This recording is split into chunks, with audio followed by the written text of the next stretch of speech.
Ambassador Reynaldo O. Arcilia, Dean of the College of International Relations, will now introduce our commencement speaker.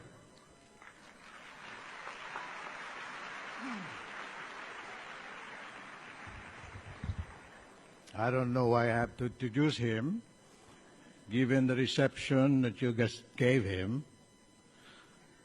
But when our esteemed president, I will do away with greeting the very important people on days, because I know you are all eager, as I am, to listen to our distinguished commencement speaker. When our esteemed president asked me to introduce our commencement speaker, my first reaction was, wow, swerte ko naman. You see, this is not the first time I'm introducing our commencement speaker. As you may recall, last year I also introduced him during the 64th foundation anniversary of our school. And so I will not go through his biodata at this time, as customary. But the fact is, the whole country knows him already. And perhaps more importantly, what he stands for. But there is one fact that I would like to mention. He is a distinguished and outstanding alumnus of our beloved university.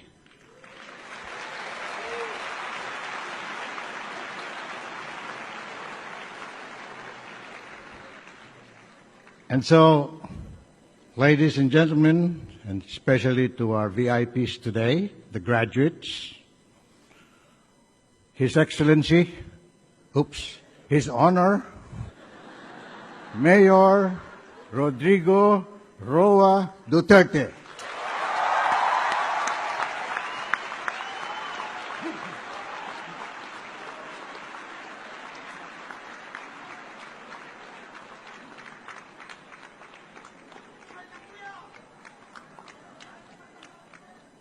Kindly sit down. May I pay my respects to Attorney Roberto Laurel, President, Dr. Peter Laurel, si Ma'am Sally, Attorney Mark Laurel, Dr. Conrad Iniego, and Paulo. How are you? I'll take care of you in Davao. You know, I'm late. I'm always late, actually, nowadays. I went to Novaliches to arrange a rally there with the leaders, the Moro people here, and I thought that it would take me a lifetime to reach this place, so I radioed for help at the chapter in one of the buildings. The chapter landed, and sabi ko, hindi ako talaga abot. And I told him, papatayin talaga ako ng mga laurel, ba't pag hindi ako dumating dito? Well, I am your schoolmate. Early on, I had the choice of La Salle, Ateneo, and the other schools, but I choose to enroll in the Lyceum. You know why? Hinahabol ko yung mga the plus point of our generation. Nandoon kasi yung mga Lava Brothers, nandoon yung Season, and teaching also was si David Lapos. I guess I was really out for something. You know, I became a radical because I come from Lyceum. Would you believe it? The subject that Maria Season was teaching us was political thought. And that's why he contaminated us early on. and we became the first kabataang makabayan. Until now, if I make it, God willing, to the presidency, I will be the first left president in this country. And that's the reason why I raise my fist, because I am a member of Bayan. Bayan has always been my political party, but I am not a member of the Communist Party of the Philippines. I do not agree. They're too far left. I do not agree with the armed struggle and the killing of Filipinos. Magpatayan lang tayo kanya-kanyang ating bayan. But I am really a socialist. One, because we have experienced hardship in our lives. In 1948, my father decided to migrate to Mindanao, in Davao City, and it was still a frontier land. It was a long, unwinding road of sacrifice. I remember vividly, in 1954, my father built a house in a wetland, just at the back of the Ateneo de Davao. And you know what? Even at the time, no one would ever think that the wetlands were already in the hands or the title named after so many owners. But most of them were from Luzon, particularly in Manila. And it is not their fault, actually. For the simple reason that, at that time, the Bureau of Lands and whoever was taking care of the Department of Mindanao, that was the governing entity noon. And wala namang communications. Probably there was a dearth of information coming in from the Manila government. And so most of the lands were given to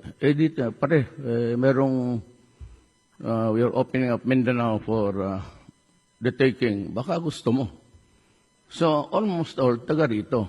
Hindi naman pumunta sa Visayas. Wala namang cellphone noon. And even the mails took them about a week to reach our place. So, not their fault, but that is how it was. And I grew up with a paradigm very limited sa aking environment.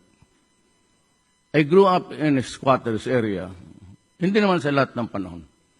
We improved our lot as the years went by. But ako, naranasan ko talaga yung kahirapan. So that is why naglaki ako ng ganun ang paninigo. I could not have developed a mindset different from what I have now because sa formative years ko, doon ako sa squatters. And I learned the gutter language. And the idioms that I use are really reflective of just an improvement of what I learned sa aming neighborhood. That is why I can talk in pagka mag-sulti ko sa Ilonggo. Ara, Ilonggong re. Damo sa Ilonggo Lumaki kasi kami mixed. Davao City does not belong to any particular tribe. It is not the Visayans, it is not the Tagalogs, but a mix.